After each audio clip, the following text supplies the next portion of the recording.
سورہ اخلاص کا ثواب تہائی قرآن کے برابر ملتا ہے۔ اس کو ہم حدیث کی روشنی میں جانتے ہیں۔ بسم اللہ الرحمن الرحیم۔ وعنه قال قال رسول الله صلى الله عليه وسلم أيعجز أحدكم أن يقرأ في ليلة ثلث القرآن؟ قالوا وكيف يقرأ ثلث القرآن؟ قال قل هو الله أحد تعدل ثلث القرآن۔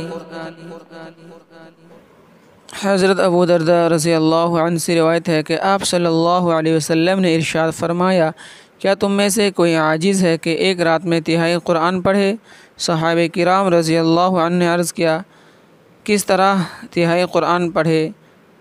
فرمایا کہ قل هو اللہ احد، یہ تہائی قرآن کے برابر ہے۔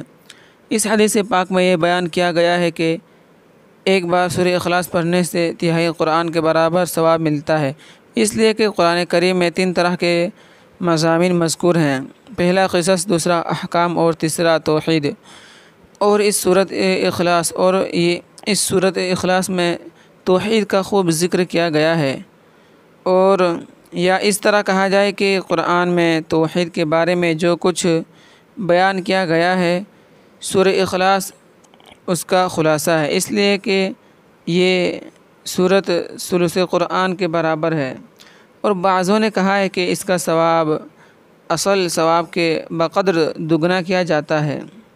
بس پہلی تقریر کا مطلب یہ نکلا کہ 3 بار پڑھنے سے ایک قرآن کا ثواب لازم نہیں آیا، اور دوسری تقریر کے پیش نظر 3 بار پڑھنے سے اصل ثواب قرآن کریم کا حاصل ہو جاتا ہے۔